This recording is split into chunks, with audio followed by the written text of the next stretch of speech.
UPPSC current update में आपका स्वागत है। आज की खबर है भारत के रक्षा बलों का विजन 2047। आइए जानते हैं यह चर्चा में क्यों है। भारत के रक्षा मंत्री ने रक्षा बलों का विजन 2047 भविष्य के लिए तैयार भारतीय सेना का रोड मैप इसका अनावरण किया। हेडक्वार्टर्स इंटीग्रेटेड डिफेंस स्टाफ द्वारा तैयार यह विजन दस्तावेज भारत की स्वतंत्रता के शताब्दी वर्ष तक भारतीय सेना को एक एकीकृत, गतिशील और बहुक्षेत्रीय बल में बदलने की एक व्यापक रणनीति की रूपरेखा तैयार करता है। आइए जानते हैं रक्षा बलों का विजन 2047 क्या है। रक्षा बलों का विजन 2047 भारत की सेना को एक तकनीकी रूप से उन्नत, एकीकृत और बहुक्षेत्रीय बल में बदलने का एक दीर्घकालिक रोड मैप है। यह एआई, ड्रोन, साइबर और अंतरिक्ष क्षमताओं के माध्यम से थल सेना, नौसेना एवं वायुसेना के बीच संयुक्तता को मजबूत करने पर केंद्रित है। यह रणनीति सैन्य आधुनिकीकरण को रक्षा स्वदेशीकरण और आर्थिक विकास से जोड़ती है, जिसका उद्देश्य आयात पर निर्भरता कम करना, घरेलू रक्षा विनिर्माण को मजबूत करना और वर्ष 2047 तक एक आत्मनिर्भर विश्व स्तरीय सैन्य बल का निर्माण करना है। आइए जानते हैं इसके 3 मुख्य स्तंभों के बारे में। तकनीकी उन्नति, युद्ध क्षेत्र में बढ़त बनाए रखने के लिए कृत्रिम बुद्धिमत्ता यानी एआई, स्वायत्त प्रणालियों, क्वांटम सेंसिंग और उन्नत निगरानी तकनीकों का लाभ उठाना।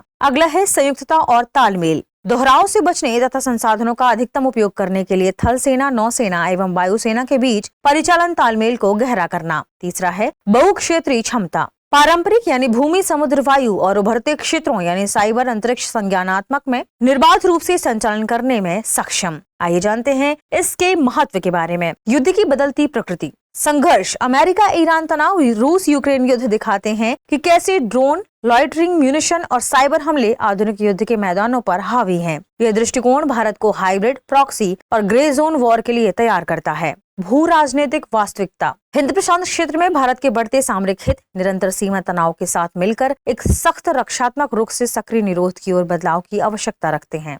आर्थिक सुरक्षा संबंध, सैन्य रोड मैप को वर्ष 2047 तक विकसित भारत के लक्ष्य के साथ जोड़कर सरकार स्वीकार करती है कि सैन्य आधुनिकीकरण आयात द्वारा टिकाऊ नहीं हो सकता। इसके लिए एक उभरते घरेलू औद्योगिक आधार की आवश्यकता है। आइए देखते हैं अभ्यास प्रश्न को। प्रश्न है, वर्तमान में वायुसेना प्रमुख कौन है? Option A Arup Raha, option B Manoj Mukund Naravane, option C AP Singh, option D Vivek Ram Chaudhary. इस प्रश्न का सही जवाब कमेंट सेक्शन में देना ना भूलें। मिलते हैं अगले वीडियो में। शुक्रिया।